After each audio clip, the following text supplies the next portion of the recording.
Bonjour à toutes et à tous, bienvenue à cette vidéo du corrigé de l'exercice 1C. Alors, on a un système 3x3 un peu particulier. Nous avons trois équations, mais chacune des trois équations ne comporte que deux inconnus. L'équation 1 a comme inconnu x et y, l'équation 2 a comme inconnu y et z, et l'équation 3 a comme inconnu x et z. C'est-à-dire dans aucune des équations, nous avons exactement les mêmes inconnus que dans une autre équation. Comment est-ce qu'on va faire? Eh ben, une des possibilités, c'est de faire ce dont on a l'habitude avec les systèmes 3x3 les plus généraux possibles, c'est-à-dire qu'on va faire une combinaison linéaire. Par exemple, on va combiner l'équation 1 et l'équation 2, et le but, ça sera d'éliminer z. Pourquoi d'éliminer z? Parce que si, à partir de ces deux équations, le z disparaît, on n'aura plus qu'une équation avec d'éliminer le y, excusez-moi, d'éliminer le y. Si on élimine le y, à partir de ces deux équations encadrées, on n'aura plus qu'une équation qui sera composée de x et de z. Or, la dernière équation est aussi composée de x et de z. Donc c'est ça, c'est ce qu'on va faire, vous allez voir, c'est-à-dire pour éliminer l'y, c'est pas compliqué. La première équation, je la prends telle quelle, et la deuxième équation, je lui change des signes. Je réécris ça en dessous. On va dire que ça c'est la combinaison linéaire A. Alors j'écris la combinaison linéaire A, c'est une fois la première, donc x plus y est égal à 10. Alors je mets un petit espace pour que j'aille la colonne des x, la colonne des y et la colonne des z. Bon, il n'y a pas de z ici, mais voilà, je mets le petit espace. Ça sera plus simple après pour additionner les deux équations entre elles. Donc l'équation 2, je dois changer les signes, c'est-à-dire moins y moins z est égal à moins 14. Voilà. Là, on voit assez bien les colonnes des x, les colonnes des y et les colonnes des z. J'additionne tout ça. Alors, le x, il va rester. Les y s'annulent, c'était le but. Et les z, on a un moins z est égal, et j'additionne 10 avec moins 14, donc 10 moins 14, c'est-à-dire moins 4.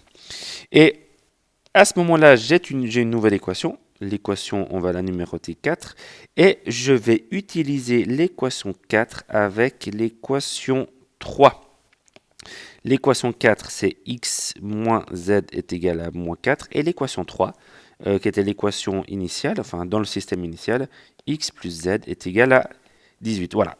Et j'ai réussi mon premier objectif, c'était de transformer un système 3x3 en un système 2x2. Évidemment, on a un système 2x2 qui a les deux mêmes inconnus, ici x et z. D'ailleurs, pour résoudre ça maintenant, c'est pas très compliqué. En les additionnant, les z vont s'annuler. Il va rester 2x, les z tombent, est égal à 14. Je divise par 2 et je trouve que x est égal à 7. Maintenant, ce que je vais faire, c'est que je vais réécrire l'équation 4, par exemple. L'équation 4. X moins z est égal à moins 4. Bon, x, je connais, c'est 7. Donc 7 moins z est égal à moins 4.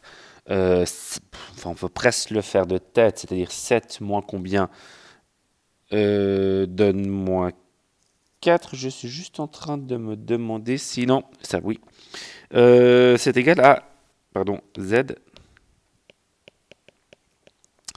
est égal à 11. Et maintenant, je vais réécrire l'équation. J'ai trouvé mon z, j'ai trouvé x, je dois trouver y. Je peux réécrire par exemple l'équation 2 ou l'équation 1, c'est un petit peu égal.